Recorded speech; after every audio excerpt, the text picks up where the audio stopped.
Okay, fellas, let's talk about life, but specifically how life is kind of like a video game where the game ends when you die. Okay, but for real, I wanted to make one of those more unedited, more unfiltered videos where I just have some notes on my phone and I just want to kind of talk about what's on my mind. And this concept of just, how real life is like a video game, it's something that I've been wanting to talk about for a while, but with the whole move and everything, I've just been kind of getting caught up with life. So also this is not very like me, but I just want to do it real quick because I've actually never done it before. But I want to shout out the Discord. And if you guys want to come talk to me personally about any of these ideas or just literally anything at all, I'll have that link down below. It's great. I already got a few people in there and everyone's in there is very nice. I know it's kind of quiet and dead, but trying to grow it up, Okay, so enough chit chat. Let's get to the chit chat. Let's talk about how video games are just extremely addictive, because I think if I start with that fact, then it'll make the point of this video more relevant. But basically, video games are probably the easiest way to get what you want in real life without actually getting what you want.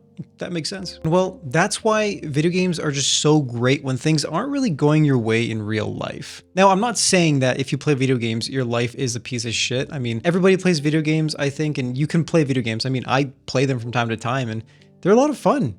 Like, I can understand why they're so addictive. And not everyone who plays video games just kind of hates their life. I'm talking about the really addicted people, the ones who play 8 hours every day and just don't do anything else. Especially when they have like other obligations or things to do in their life. They're using video games to put off important things in their life. That's who I'm talking about right now. Basically, when video games become your default way of existing, that's when it becomes a problem. But usually there's something in these games that makes you want to play them, right? So for example, maybe you really like grinding, you like leveling up, you like growing your resources, or I don't know, it depends on the game that you're into. But in a nutshell, you can get something or do something in the game that you can't do in real life, and well, that's why you play the game. Because if you could do it in real life, well, then you'd probably be just doing it in real life. I'm not trying to trash video games, okay? Like I said earlier, I still enjoy them. But my guy, you really need to get out there and just experience life more. You need to live more because life can actually be more fun than a video game. I know that sounds crazy because video games are usually way more stimulating, and that's kind of the problem with modern games, is they're just way more stimulating than life can really be. And with life trying to be more fun than a video game, it's just not always going to be the case, and usually it's not the case at all. But that's also kind of like how video games work too.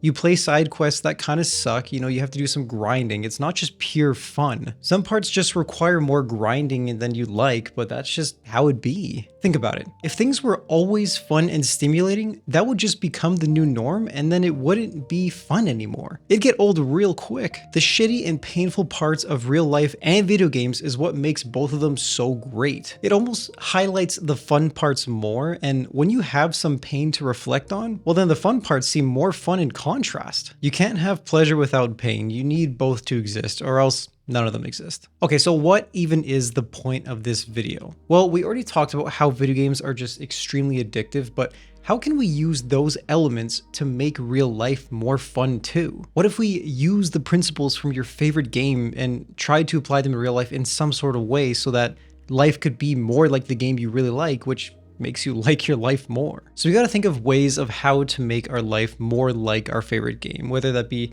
having daily quests or leveling up or grinding for a resource you really enjoy, like money probably. It's about progression of some sort, because most games have progression. You're not just playing the game and then 10 hours later nothing really happens. Even roguelikes, you're still grinding for something, and that's usually skill. Getting better, getting further. You're always grinding for something, or else you wouldn't be playing the game, right? Basically just take your favorite game and ask yourself, why is this my favorite game? Is there a mechanic in it or a system that you really enjoy and that most games just don't have?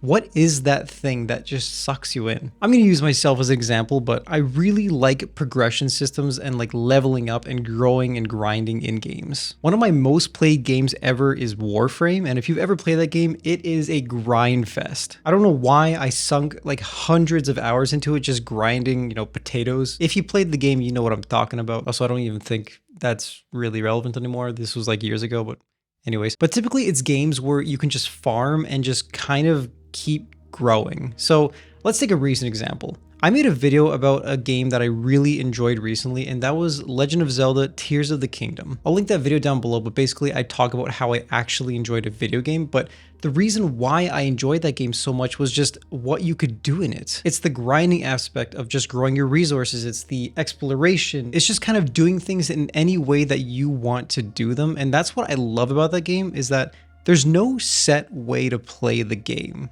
This is really important. So how does this relate to building my life in the way that I want to do it? Well, I have to take things that I really like about these games, and I didn't even realize that I was doing this already until I came up with this concept in the first place. So let's just talk about that last part that I was talking about in my favorite game, which is there's no set way to do the thing you want to do. I love this. I love when there's so many different ways you can do things. Having a set path, you know, like linear games are cool and all, and especially when there's a good story, but the games that I really enjoy are the ones where you can do a simple problem in like 10 different ways. Now, if you've played Tears of the Kingdom, then you know those shrines, you can really finish them in so many different ways. Also, shrines aside, I mean, there's just so many different ways you can play that game in general. Like if you want to go play the game and just go straight to the end in the first half an hour, you can. No one's stopping you. I love that there's like no set rules on how to play the game. You just play it any way you want. But when it comes to Tears, the exploration aspect, the problem solving, the creativity, and just finding joy in little things, like you lift up a random rock and then a Korok appears. Those are what make that game so much fun. And while I was writing ideas for this video, it made me realize that the same things that I enjoy in life are also in this game. I like tinkering and learning about things that I don't really know much about, which is exactly what you do in the game. I like problem solving creatively, which explains my career in software development and making YouTube videos, because that is all about creative problem solving. And most importantly, that game just helped remind me that life is all about finding joy in small things in your life. I think this is what made Tears so addicting for me, was that there's always little things here and there that just, they're so simple. Like again, I was talking about the Korok example. They're so small, but they just brings so much joy. And it's not about the big wins, but it's more just these little things, these little wins that come together, and well, they kind of add up to make one big win. I mean, that's just what life and success is all about. An overnight success takes 20 years, or I don't know, that's some random quote that you've probably heard somewhere. Either way, what I'm trying to say is life isn't about big wins, it's about a lot of small wins, which makes it feel like a lot of big wins. Okay, so with everything said, what are the main takeaways of this video? Like, what was the purpose of this video? Well, life really is just one big video game, and if you can learn to make life more like your favorite video game, then life becomes really fun, becomes enjoyable. Now, yes, life won't always be fun, and you won't always be leveling up.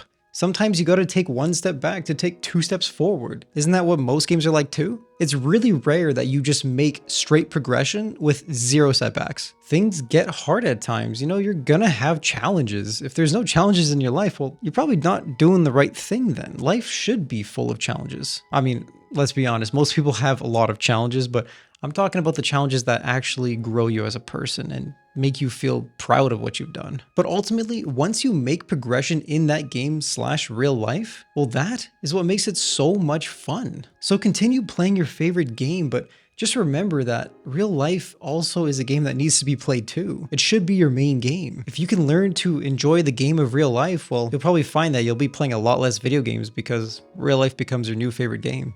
Did that sound cringe? I feel like that kind of did, but anyways, drop a like and a sub.